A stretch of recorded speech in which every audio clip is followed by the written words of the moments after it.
매일 아침 미국장 소식은 머니네버슬립 뉴스레터 아래 댓글 링크로 구독해보세요. 미국과 중국 간 경제 냉전이 한창인데요. 특히 기술을 둔 신경전이 첨예해지고 있습니다. 그리고 양자 컴퓨터는 제2의 우주전쟁이라고 불릴 만큼 그 기술 경쟁의 중심에 있고요. 우리가 이 이야기를 이해하기 위해선 양자 컴퓨터가 어떤 잠재력을 지니고 있는지부터 알아야 합니다. 우리가 지금 광범위하게 사용하고 있는 고전 컴퓨터에서 자료의 양은 비트로 측정되죠. 데이터는 두 개의 명확한 상태, 즉 0과 1로 표현됩니다. 그런데 양자 계산은 상태의 중첩으로 있을 수 있는 양자 비트 혹은 큐비트를 사용합니다. 이 중첩의 특징을 이용할 경우 양자 컴퓨터에서는 데이터가 0이면서 동시에 1이 될 수 있습니다. 이 같은 특성 때문에 비트와 큐비트가 처리할 수 있는 데이터의 양은 근본적으로 달라지죠. 비트의 경우 연상잔치를 100배 늘리면 계산 능력이 100배 증가한다고 비유할 수 있는데요. 큐비트는 연상잔치를 100배 늘렸을 때 최대 2의 100제곱배만큼 그 능력이 향상됩니다. 큐비트를 안정적으로 늘릴 수 있는 기술이 개발되면 고전 컴퓨터의 성능은 양자 컴퓨터와 비교했을 때 깡통이 되어버리는 겁니다. 예를 들어 56비트로 되어 있는 비밀 암호를 무작위로 찾아낼 때 고전 컴퓨터는 약 1000년이 걸리고요. 양자 컴퓨터는 이 작업을 4분 만에 해결할 수 있다고 합니다. 이처럼 상상을 초월하는 잠재력 때문에 국가 간 보이지 않는 양자 기술 개발이 한창 진행되고 있고요. 그리고 이 경쟁의 판의 주력 플레이어들은 미국, 캐나다, EU, 영국 그리고 중국입니다. 특히 중국은요, 정부 중심의 개발이 진행되고 있고요. 그 내용을 좀 자세히 살펴볼게요. 2022년 9월 13일 세계경제포럼의 보고서 퀀텀 컴퓨터 현황에 따르면 공공 영역과 민간 영역 모두에서 양자 기술에 대한 투자는 대규모로 이어지고 있습니다. 공공 투자에 대한 투자 규모는 300억 달러가 넘었고요. 민간 투자에서는 2021년에만 32억 달러가 집행되었고요. 민간 영역에서의 지난 10년간 투자 규모는 55억 달러 이상입니다. 우리가 여기서 주목할 수치가 있는데요. 중국의 공공 부문 투자 규모입니다. 150억 달러가 넘습니다.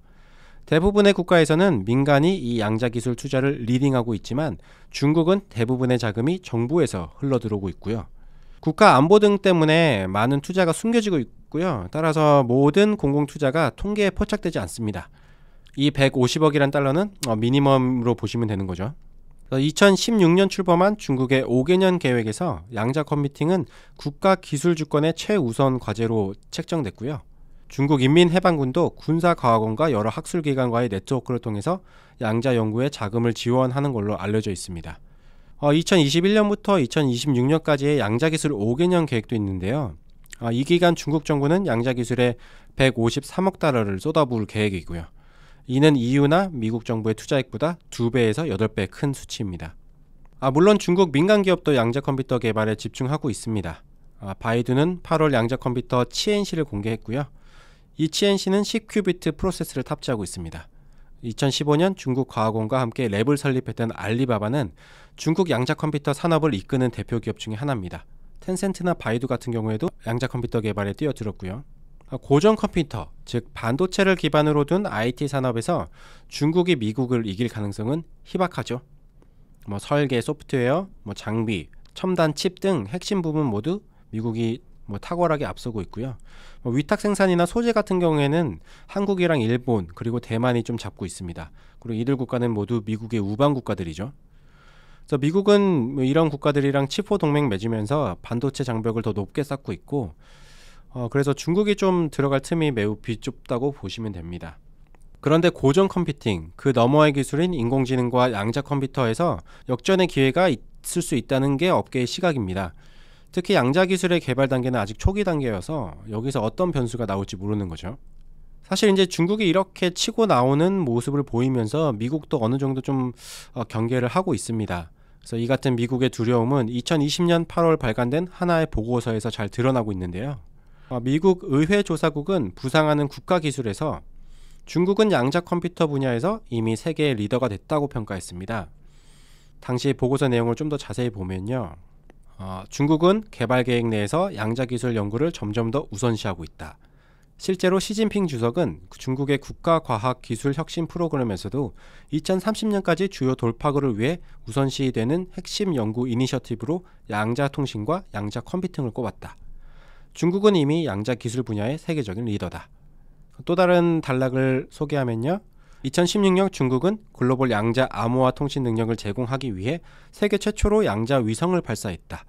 2017년 중국은 최초의 양자 보안 대륙간 화상회의를 개최했다. 더 나아가 중국은 지상 양자 통신망에 많은 투자를 하고 있다. 2016년에 2,000km에 달하는 베이징 상하이 간 양자 네트워크의 구축을 완료했다. 이 네트워크는 전국적으로 확대될 계획이다. 이런 양자 기술의 발전은 주로 학계에 의해 주도되고 있지만 중국은 13번째 5개년 군사 민간 융합 특별계획에서 이를 군사 응용에 활용하겠다는 의사도 밝혔다. 큰 맥락에서 보면요, 양자 컴퓨터는 고전 컴퓨터의 다음 단계입니다. 양자 컴퓨터 개발 과정에서 고전 컴퓨터는 반드시 필요한 부분이기도 하고요. 양자 하드웨어와 소프트웨어의 구동을 시뮬레이션 하거나 고전과 양자 두 컴퓨터의 장점을 동시에 활용하는 경우도 발생하게 됩니다. 특히 업계는 고전과 양자의 하이브리드 컴퓨터는 필수적인 단계로 보고 있기도 하고요. 때문에 미국의 중국 반도체 산업에 대한 제재는 양자 컴퓨터 섹터에도 직접적인 영향을 미칩니다. 최첨단 고전 컴퓨터를 사용할 수 없다는 것은 매우 큰 핸디캡이 되는 거죠. 9월 조 바이든 대통령은 대미 외국 투자위원회 심사를 강화하는 안에 서명했는데요. 이 안에 따르면 투자 안건을 판단할 때 미국의 기술적 우위성에 대한 영향을 고려하도록 되어 있습니다. 여기서 양자 컴퓨터 섹터도 당연히 포함되고요. 특허 보유 규모를 보면요, 중국이 얼마나 이 양자 기술을 확보하고자 하는지 볼 수 있는데요. 맥킨지 보고서에 따르면 중국에 본사를 둔 기업들은 양자 기술 특허의 절반 이상을 보유하고 있습니다. 미국과 EU의 비중은 각각 10%와 11%에 그치고 있죠. 요약하면 이렇습니다. 중국 정부는 양자 기술 확보에 진심이다. 정부 주도의 대규모 자금 집행이 진행되고 있다. 미국 기업은 민간 섹터에서 앞서고 있다. 그러나 미국 정부는 위기감을 느끼고 있다. 미국은 중국 반도체 규제로 양자 위협을 완화하려 하고 있다. 우리는 여기서 미국이 중국 반도체 산업을 크지 못하도록 하는 근본적인 이유를 생각해 봐야 합니다. 미래의 기술 경쟁에서 우위를 차지하기 위해서죠. 그리고 그 미래 기술은 양자 컴퓨터와 인공지능으로 대표되고 있습니다. 이 두 섹터는 상호 보완적이고요. 단순히 현재 중국의 기술에 발을 묶어두려는 게 아닌 10년 뒤 세계에서 여전히 미국은 기술 패권을 잡고자 하는 거죠. 이 관점에서 보면요, 중국에 대한 기술 견제는 미국이 확고한 미래 우위를 확인할 수 있을 때까지 이어질 수도 있음을 시사합니다. 반도체와 양자 컴퓨터 기업의 밸류에이션을 바라볼 때 이 같은 미국과 중국 간 기술 경쟁이 미치는 영향도 점점 커지게 될 것으로 보이네요.